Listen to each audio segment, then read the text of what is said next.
Hey guys, my name's TrapPixium, and I'm so excited Commander 2018 is here. It looks like I'll have to hold out longer for an Urza Planeswalker card though, because Commander 2018 is fully spoiled, and upon examination, I gotta say, in terms of who they chose, was all around pretty good. Windgrace is an old favorite, and I love that he is here.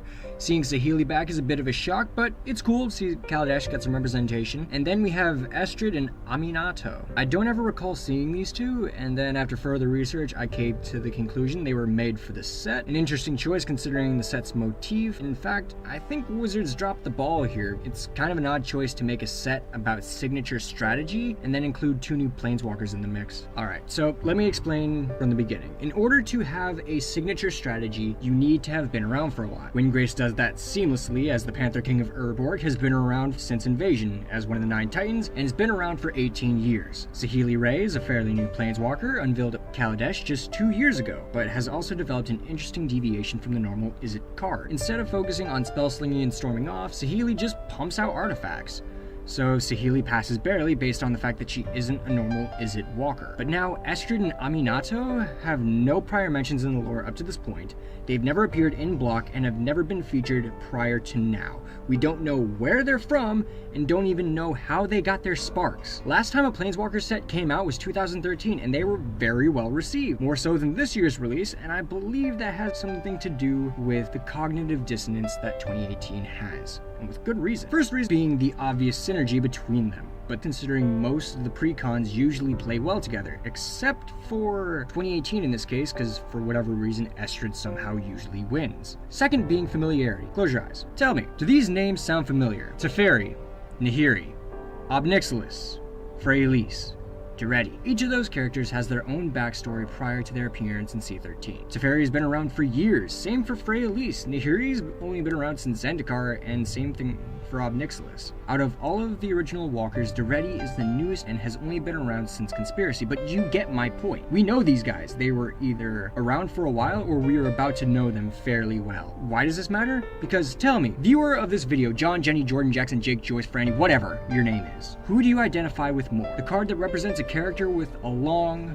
detailed backstory. They've done good, saved worlds, and saved millions of lives. They've done bad as well, ruining just as many lives as they've saved. They're conflicted by their own power, and this card represents them giving you a form of control over their own great and terrible power. To me, that's the point of a Planeswalker commander. A notable Planeswalker needs your help with a fight, so you help them and work together and win.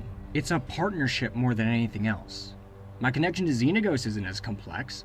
I revel in his name, causing mass chaos, all because of one reason.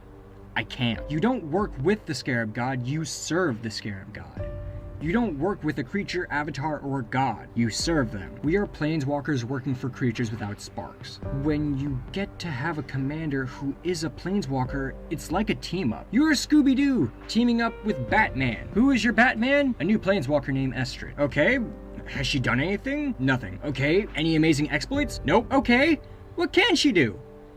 She makes enchanted masks. That's it? This character we are supposed to work with as our partner, we don't know anything about, has no notable history from what we know of, has no connection to anything. Tell me, what are Teferi's morals? He wants to protect what he loves, his homeland, his family. A daughter and wife are what is left of his homeland due to his own personal failures, through no fault of his own. So he will now do anything to protect his family, not just because he loves them, but because they're all that remains of his home. We can identify with those morals. What are Estrid's morals? We don't know. See what I mean? So, if planeswalkers are supposed to be these partners we know and care for because we identify with them and want to help them, why should we want to work with Estrid or Aminato at all? We don't know them. It's like working with a stranger. It's weird. Third, signature strategy isn't something that can be made in 2 months. You have to have done something repeatedly in order for it to be signature. It ties into iconography. Let's go into some examples. Close your eyes. You're in an alley. It's dark, but you see a glint of light bouncing off something small and circular on top of whatever is standing across from you. You hear it moving closer.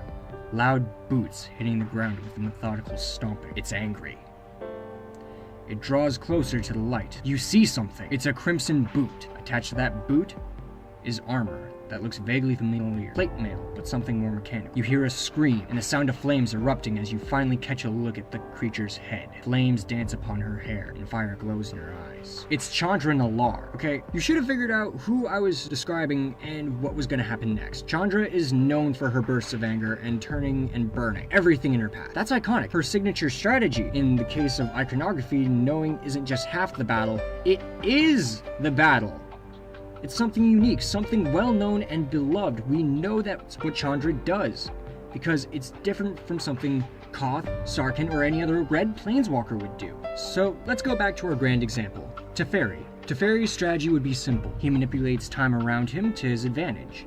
You literally wouldn't be able to touch him because right when you do, he has already altered time so much so to where you didn't. But with that being said, he can touch you. Teferi would use time itself to make you realize you've made a very critical mistake by choosing to fight him. That is something of a signature strategy. You see my point? There are many planeswalkers with just as well thought out abilities that could have been utilized.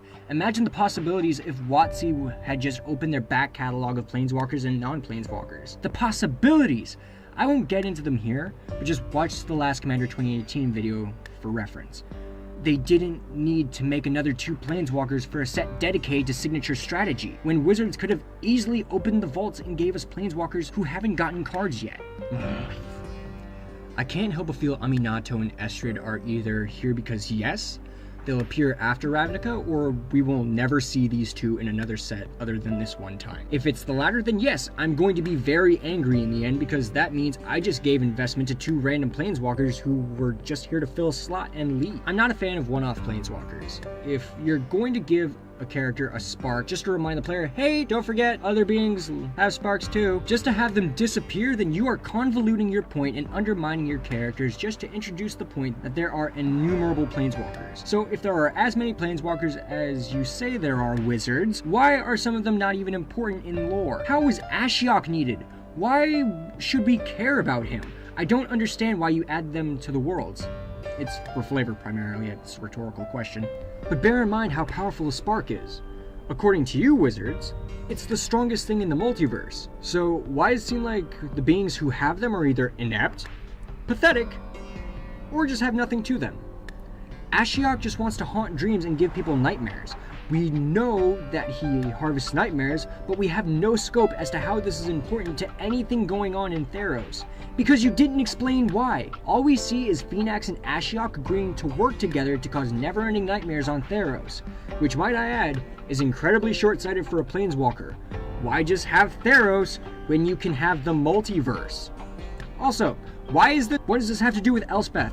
It's not like her or Johnny are going to go take them on. They have more important stuff to do, like getting stabbed by Heliod. Elspeth, if you're going to give a character that kind of power, just for them to never return, why give them the power at all? Just kill them off! I want to like the characters I'm given. I don't like bursting them down like this, but if I have to prove a point, I will, and what I'm saying is, Estrid and Aminato shouldn't have been the planeswalkers chosen for signature strategy, because they don't have one, and couldn't possibly have one. And overall, there were better choices. I hope Wizards has a good reason for putting these 2 here, but for all I know, there probably isn't one. Thank you guys so much for watching.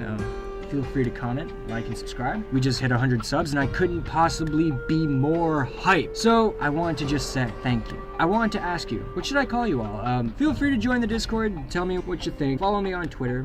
I was thinking Revelers because, you know, big Xenagos fan here. Just saying, and anyway, may the Lotus watch over you.